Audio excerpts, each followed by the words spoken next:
मित्रों, वैदिक ज्योतिष केंद्र में आपका स्वागत है। आज हम बात करने वाले हैं जिन लोगों का वृषभ लग्न है उनके विषय में हम चर्चा करेंगे। वृषभ लग्न की कुंडली में कौन ग्रह हमारा लाभप्रद होगा और कौन ग्रह हमारा हानिकारक होगा, उसके बारे में सरल समीक्षा करेंगे, सरल और सटीक विश्लेषण करेंगे। आप अपनी कुंडली में ये वीडियो देख करके और समझ सकते हैं कौन ग्रह हमारा लाभप्रद है, लाभकारी है और कौन ग्रह हमें नकारात्मक प्रभाव दे रहा है, हानिकारक है। तो चलिए कुंडली स्टार्ट करते हैं। ये आप देख सकते हैं वृषभ लग्न की कुंडली मैंने तैयार कर रखी है। वृषभ लग्न में जो उसका स्वामी होता है वो शुक्र होता है। हमने जहाँ जो राशियों का स्वामी उनको बिठा रखा है। जैसे 3 नंबर का स्वामी बुध होता है, 1 नंबर का स्वामी मंगल है, 12 नंबर का स्वामी गुरु है, यानी मीन राशि 12 नंबर हो गई। इस प्रकार के सभी आप देख सकते हैं। अब इनमें लाभप्रद ग्रहों का अगर निकालने के लिए हमें यह देखना है कि लग्न समेत त्रिकोण और केंद्र में कौन सी राशियां पड़ रही हैं। तो एक मैं सर्किल बना के रखता हूं, आप उसको समझ जाइए कि लग्न से लेकर के लग्न, चतुर्थ और पंचम, दसम और नवम, लग्न, पंचम और नवम ये त्रिकोण में आते हैं। लग्न, चतुर्थ, यानी कि 7वां भाव और 10वां भाव ये केंद्र में आते हैं, परंतु जो 7वां भाव होता है वो मार्केस होने के कारण इसको केंद्र में हम नहीं लेंगे। तो एक सर्किल ऐसा बनता है, आप ये देख सकते हैं। यहाँ से ये भाव और यहाँ से ये सर्किल आकर 9वें भाव पे जाएगा। तो जो ये भाव सर्किल में जो आ गए, इसी भाव को हम शुभ भाव मानते हैं। अब इनमें पड़ने वाली राशियों के स्वामी जो होंगे वो लाभप्रद होंगे। जैसे कि केंद्र और त्रिकोण में पड़ने वाली राशियों का जो स्वामी है वो हमेशा लाभप्रद रहेगा, भले ही किसी भाव में जाके बैठ गया हो। भाव में बैठने का असर उतना रहेगा कि वो उतना नुकसान तुम्हें करेगा, परंतु हानिकारक प्रभाव वो नहीं देगा किसी भी तरीके से। वृषभ लग्न की कुंडली में आप ये देख सकते हैं। तो कारक कौन बनता है वृषभ लग्न में, आप इसको सबसे पहले समझ जाइए। प्रमुख कारक और प्रबल कारक इसमें बनता है शनि।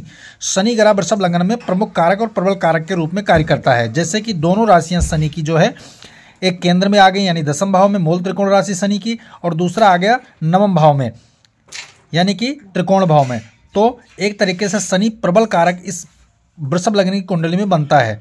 दूसरा ग्रह होता है शुक्र, क्योंकि लग्नेश है, लग्नेश प्रमुख होता है। लेकिन शुक्र की दूसरी राशि जो है मूल त्रिकोण राशि वो 6वें भाव में जरूर जा रही है, परंतु एक का भाव उसका लग्नेश होने के कारण शुक्र यहाँ शुभ फल देगा। और सूर्य जो 5 नंबर का स्वामी सूर्य है वो कुंडली में कहीं भी बैठ जाए लेकिन अच्छा फल देगा, क्योंकि वो केंद्र के भाव में बैठा हुआ है।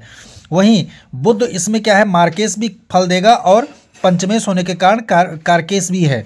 तो कारक और मारक दोनों का प्रभाव रहेगा। कौन सा प्रभाव कब देगा इसको समझने के लिए हमें मूल त्रिकोण राशि पे जाना होगा। तो बुध की मूल त्रिकोण राशि जो है वो है कन्या राशि। कन्या राशि मूल त्रिकोण राशि है, इसलिए यहाँ का फल ज़्यादा वो देने का काम करेगा, परंतु मार्केश होने के कारण बुध नकारात्मक फल भी देगा। पूर्ण लाभकारी फल बुध यहाँ नहीं देगा और ना ही शुक्र पूर्ण लाभकारी फल देगा। लेकिन लग्नेश का बल चूंकि ज़्यादा होता है इसलिए फल शुक्र आपको अच्छा ही देगा लगभग। बाकी जो 2 ग्रह निकल के सामने आए सूर्य और शनि, ये हमेशा वृषभ लग्न कुंडली वालों को जो है लाभप्रद ही फल देंगे। हानिकारक, सबसे ज़्यादा हानिकारक फल कौन देगा उसको समझने के लिए हमें मंगल को समझना होगा। मंगल की एक राशि 7वें भाव में पड़ रही है जो मार्केश का भाव कहलाता है, दूसरा होता है 12वें भाव, यानी हानि का भाव जो कहते हैं वो होता है व्यय का भाव। तो मंगल सबसे ज़्यादा हानिकारक ग्रह रहने वाला है इस कुंडली में, वृषभ लग्न की कुंडली में। दूसरा ग्रह कौन बनता है हानिकारक, उसको समझने के लिए हमें देखना पड़ेगा गुरु को। गुरु की एक राशि 8वें भाव में है जो त्रिशदाय होता है, हमेशा खराब असर करने वाला भाव होता है। एक राशि यहाँ पड़ती है, दूसरा होता है बादकेश के भाव में। 3, 6, 11 ये बादकेश के भाव में आते हैं, इसलिए गुरु भी नकारात्मक। मंगल के बाद दूसरा हानिकारक ग्रह गुरु रहेगा। तीसरे ग्रह की बात करें तो उसमें चंद्रमा आता है, क्योंकि इकलौता राशि उसकी होती है कर्क और वो तीसरे भाव में पड़ती है, इसलिए चंद्रमा जो है यहाँ पर नकारात्मक प्रभाव में रहने वाला है। और चौथे नंबर पर रहने वाला है बुध, 5वें नंबर पर शुक्र। इस तरीके से हानिकारक प्रबल योग में मंगल आपका हो गया और प्रबल लाभकारी भाव में रहने वाला ग्रह 2 निकल के आए। पहले नंबर पर शनि, दूसरे नंबर पर सूर्य। तो ये रहा वृषभ लग्न कुंडली वालों के लिए ग्रह का लाभ और हानि निकालने का सरल और सटीक विश्लेषण। जय सिया राम।